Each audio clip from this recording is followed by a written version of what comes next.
अपना परिचय दीजिए। मैं अशोक सिंह, भारतीय जनता पार्टी किसान मोर्चा गोरखपुर क्षेत्र क्षेत्रीय मीडिया प्रभारी। अभी कुछ दिन पहले आपके यहाँ मामला हुआ था ज़मीन को लेकर के, पैमाइशी को लेकर के, तो तहसीलदार भी गए थे इसके पहले और लेखपाल भी गए थे नापने के लिए।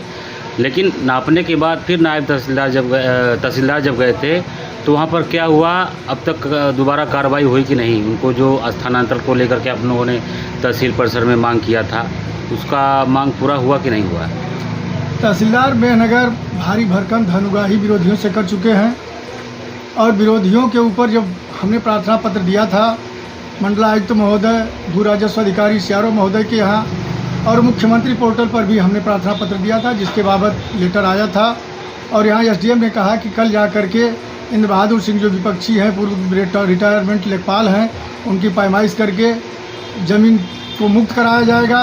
जो सरकारी ज़मीन कब्जा किए हैं, पोखरी और तालब पोखरे पर सरकारी ज़मीन, विद्यालय की ज़मीन को कब्जा किए हैं, उससे मुक्त कराया जाएगा। लेकिन इंद्र बहादुर सिंह आए, तहसीलदार महोदय से मिले, तहसीलदार महोदय पैमाइश करने गए, वो जा करके हमारे हिस्से की पैमाइश करने लगे, जिसे लेकर तहसीलदार से बातचीत हुई और बातचीत के बाद तहसीलदार महोदय वापस आए और कहे कि मैं इसे कल बताऊंगा। इस परिप्रेक्ष्य में भारतीय जनता पार्टी किसान मोर्चा के कार्यकर्ता तहसील परिसर में एक दिवसीय प्रदर्शन किए। प्रदर्शन के दौरान उप जिलाधिकारी महोदय के माध्यम से DM महोदय को ज्ञापन सौंपा गया कि तहसीलदार महोदय के इस तरह के रवैये हैं, पैसा लेकर के धनुगाही करते हैं और धनुगाही करके फर्जी तरीका का काम करते हैं, जिससे काफ़ी जनता में रोष प्रकट होता चला जा रहा है। इनका इस तहसील से तत्काल स्थानांतरण किया जाना चाहिए और इंद्र बहादुर सिंह जी द्वारा जो ज़मीन कब्जा की गई है उसे मुक्त कराने के लिए भी मांग की गई थी। और वहीं कानगो जो सुभाष राम कानगो हैं, वह जा करके एक मेड़ से पैमाइश करके देवरिया जिला जैसी ये घटना कराने की पुनरावृत्ति रच दिए थे, लेकिन बाल बचा रह गया, कोई घटना नहीं घट पाई।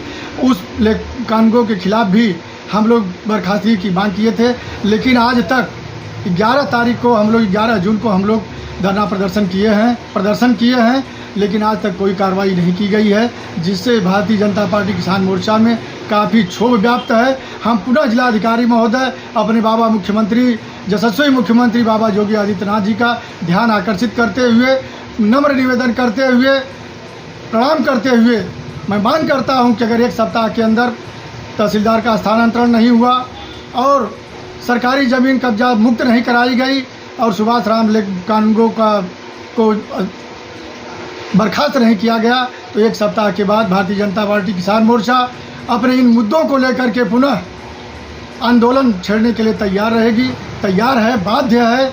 निश्चित तौर पर आंदोलन छेड़ा जाएगा, क्योंकि कार्यकर्ता अब चुप रहने वाला नहीं है। काफ़ी दिन से दंश झेल रहा है। ये अधिकारी कर्मचारी मनमाना तरीके से काम कर रहे हैं, बाबा की सरकार को बदनाम कर रहे हैं। अब कार्यकर्ता बाबा की सरकार को बदनाम नहीं होने देगा। इनके साथ जो भी करना पड़ेगा कार्यकर्ता करने के लिए तैयार हैं। अगर इस पर तत्काल कार्रवाई नहीं की गई तो हम आंदोलन के लिए बाध्य हैं, जिसकी सारी जिम्मेदारी प्रशासन की होगी।